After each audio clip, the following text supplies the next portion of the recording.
Hi mga Lodi Cakes! Welcome back for another video. And for today's video, ito mayroon naman akong i-share sa inyo. May mako-content na ako kasi nabasa ko to sa, hindi siya sa comment. Nabasa ko siya sa PM. Actually, matagal na itong PM, pero kanina ko lang nabasa. Sorry mga Lodi Cakes sa mga hindi ko dyan agad nare-replyan. Kasi sa dami nyo pong nag-PM sa akin, hindi po talaga lahat kayo yung mare-replyan or bababasa ko yung mga message nyo. Kasi nga, yung iba natatabunan na, tapos ang daming message, hindi po talaga lahat kayang replyan. Kasi hindi naman ako 24 hours nakatutok lang talaga sa mga message nyo. Marami rin akong ginagawa. Nagtitinda rin ako. Kasi tindera din ako mga Lodi Cakes. Bukod sa pagiging content creator, nagtitinda rin ako. Kaya pasensya na kung hindi ko kayo talaga lahat mare-replyan. Hindi ko masisin yung mga message nyo. Pero ito na nga, nabasa ko nga ako, ay PM, ito. So ito na nga, ang sabi niya dyan sa message niya, sana daw tulungan ko daw siya na mabuko or makakuha ng ebidensya sa mister niya. Kasi feeling daw niya na niloloko daw siya ng mister niya. Napapansin daw niya na laging may katawagan sa cellphone, pero once na tinitignan daw niya yung call history sa cellphone ng asawa niya, ay mukhang burado na daw, wala talaga daw bakas ng panloloko. Pero malakas daw kutob niya na talagang meron daw kinakausap lagi yung mister niya sa cellphone. So ito yung pwede kong ma-share sa inyo na pwede nyong gawin para magkaroon kayo ng ebidensya, na gusto nyo kumuha ng ebidensya na talagang niloloko kayo, gusto nyo talaga ng patunay. Ito na nga, ituturo ko sa inyo kung paano nyo yung gagawin sa mga cellphone ng asawa nyo. So, ito yung pinakauna mong gagawin. Kailangan mo munang makuha or mahiram yung cellphone ng asawa mo. So, once na makuha mo na yung cellphone ng asawa mo, pumunta ka sa Play Store ng cellphone niya, and then i-search mo tong application na to. Ito yung kailangan mong ma-install sa cellphone ng asawa mo. I-search mo lang sa Play Store ang Record Messenger Call. Ito yung itsura ng application. Kailangan mo yung i-install sa cellphone ng asawa mo. So, once na ma-install mo na rin sa cellphone ng asawa mo, i-open mo na agad yung application. Tapos, itong mga arrow na to, pindutin mo lang yan. Yan, pinutin mo ulit. Tapos, itong box na to, i-check mo lang, I accept the terms of service. And then, pinutin mo ulit itong arrow. Tapos, i-grant mo lang lahat ng permissions dito.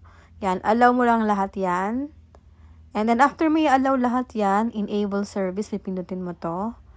Tapos, nandito siya sa accessibility, yung record messenger calls, make sure lang na naka-use service, i-allow natin yan. Yan, dapat naka-on siyang ganito. Then, pag okay na, itong application na to, na recorder messenger call, kailangan natin siyang itago or i-off yung notification para hindi mapansin ng asawa nyo na naka-install to sa cellphone nila. So, itong apps na to, ilo-long press nyo, tapos app info, and then yung notifications, pindutin nyo, and then i-off nyo yung notifications.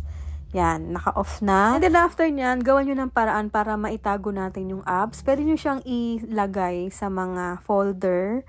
Yan, katulad nito, lagay natin siya sa mga apps folder para mahalo siya dito. Diba? Parang di siya halata. Kasi magkakasama sila dito ng maraming apps sa isang folder.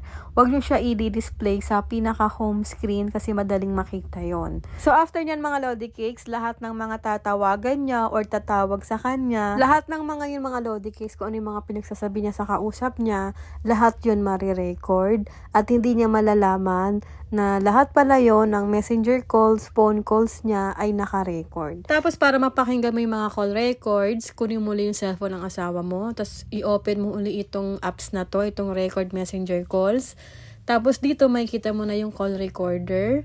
Yan, messenger calls yan, pindutin mo and then i-play mo, maririnig mo na dyan kung ano yung mga pinagsasabi ng asawa mo sa kausap niya. Boses lang ng asawa mo yung maririnig mo dyan. Pero if ever naka-turn on yung speaker niya habang nakikipag-usap, maririnig mo rin kung ano yung sinasabi ng kausap niya. Tapos ganito yung gawin mo para hindi mo na laging hinihiram yung cellphone ng asawa mo para mapakinggan yung mga na-record na calls. Dito sa call recorder, makikita nyo may 3 lines dito. Pipindutin nyo yan. And then next, pindutin nyo tong settings. And then makikita nyo dito yung Google Drive. So, dito nakalagay, audio records will be automatically uploaded to your Google Drive account. So, lahat ng mga marirecord na phone calls, messenger calls, automatic magsisend yun sa Google Drive account mo. So, ilagay mo dito sa add another account. Diyan mo ilalagay yung Google account mo para automatic lahat ng mga marirecord sa phone calls or messenger calls sa cellphone ng asawa mo, lahat yon magsisend sa Google Drive account mo. So, hindi ka na mahirapan kahit malayo yung asawa mo, maririnig mo kaagad kung ano yung mga pinagsasabi niya kasi marirecord yun at masisend sa Google Drive account mo. Make sure lang na meron ka nito itong Google Drive account na to. Kung wala ka pa niyan, pwede mo yan i-install sa Play Store. Yan, dyan magsisend lahat ng mga record phone calls and messenger calls mula sa cellphone ng asawa mo. So yan yung gagawin nyo mga Lodi Cake sa mga gustong makakuha ng ebidensya na talagang feeling nyo may mga kinakausap sila sa mga cellphone nila, sa messenger or sa phone calls. Sana sumakses ka sa pagkuha ng ebidensya at balitaan mo ako. So yun lang mga Lodi Cakes. Thank you for watching and please like and share!